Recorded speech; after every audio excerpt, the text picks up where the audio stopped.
अथ चतुर्दशो अध्यायः। श्री भगवान बोले, ज्ञानों में अति उत्तम उस परम ज्ञान को मैं फिर कहूँगा जिसको जानकर सब मुनिजन इस संसार से मुक्त होकर परम सिद्ध को प्राप्त हो गए हैं।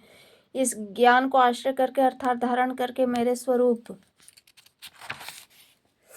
को प्राप्त हुए पुरुष सृष्टि के आदि में पुनः उत्पन्न नहीं होते और प्राय काल में भी व्याकुल नहीं होते। है अर्जुन, मेरी महत ब्रह्म रूप मूल प्रकृति के संपूर्ण भूतों की योनि है अर्थात गर्भ धान का स्थान, और मैं उस योनि में चेतन समुदाय रूप गर्भ को स्थापन करता हूँ। उस जड़ चेतन के संयोग से सब भूतों की उत्पत्ति होती है। अर्जुन, नाना प्रकार की सब योनियों में जितनी मूर्तियां अर्थात शरीरधारी प्राणी उत्पन्न होते हैं, प्रकृति तो उन सब की गर्भ धारण करने वाली माता और मैं बीज का स्थापन करने वाला पिता हूँ।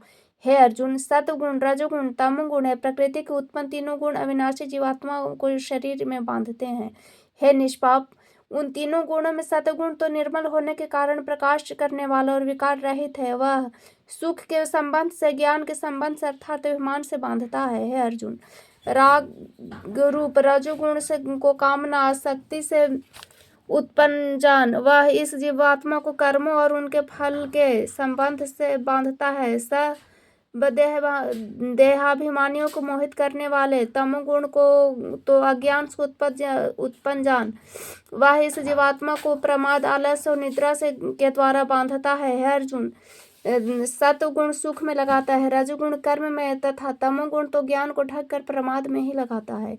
हे अर्जुन, रजोगुण और तमोगुण को दबाकर सत्वगुण और तमोगुण को दबाकर रजोगुण, वैसे ही सत्वगुण और रजोगुण को दबाकर तमोगुण होता है अर्थात बढ़ता है। जिस समय इस देह में तथा अंतःकरण इंद्रियों में चेतनता और विवेक शक्ति उत्पन्न होती है, उस समय ऐसा जानना चाहिए कि सत्वगुण बढ़ा है।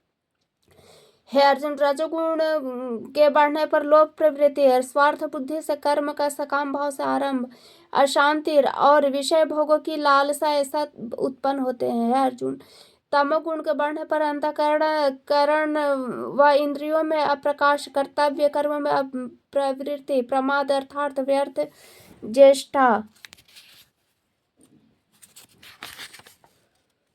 निद्रादि अंतःकरण की मोहिनी वृत्तियां ये सब उत्पन्न होते हैं। जब यह मनुष्य सतुगुण की वृद्धि में मृत्यु को प्राप्त होता है, तब तो उत्तम कर्म करने वालों के निर्मल दिव्य स्वर्गादिक लोकों को प्राप्त होता है। रजोगुणों के बढ़ने पर मृत्यु को प्राप्त होकर कर्मों की आसक्ति वाले मनुष्य में उत्पन्न होता है तथा तमोगुण के बढ़ने पर मरा हुआ मनुष्य कीट पशु आदि मूढ़ योनि में उत्पन्न होता है।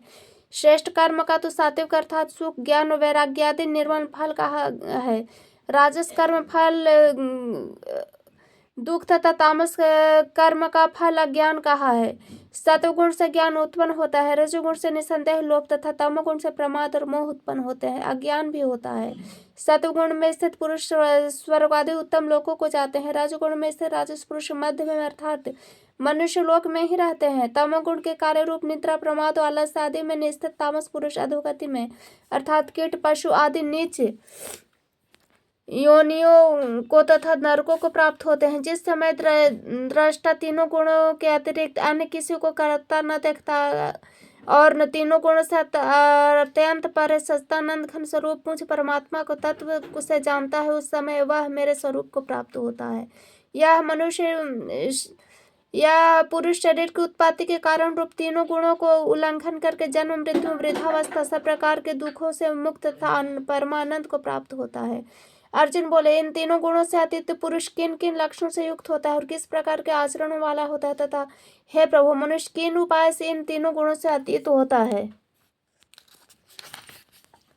श्री भगवान बोले, है अर्जुन, जो पुरुष सतगुण के कार्य रूप प्रकाश को और रजोगुण के कार्य रूप प्रवृत्ति को तथा तमोगुण के कार्य रूप मोह को भी न तो प्रवृत्त होने पर उनसे द्वेष करता है और न निवृत्त होने पर उसके आकर्षण करता है, जो साक्षी सदृश से स्थित हुआ गुण के द्वारा विचलित नहीं होता किया जा सकता, गुण ही गुणों में बरतते हैं समझता है हुआ, जो सच्चिदानंद घन परमात्मा के एक ही भाव से स्थिर रहता है, उस स्थिति से कभी विचलित नहीं होता, जो निरंतर आत्मभाव में स्थित दुख सुख को समान समझने वाला, मिट्टी पत्थर और स्वर्ण में समान भाव वाला, ज्ञानी प्रिय तथा प्रिय को एक साथ मानने वाला और अपने निंदा स्तुति में भी समान भाव रखने वाला, जो मान और अपमान में भी सम है, मित्र और वैरी के पक्ष में भी सम है तथा संपूर्ण आरंभों में कर्तापन के अभिमान से रहित है, वह पुरुष गुणातीत कहा जाता है।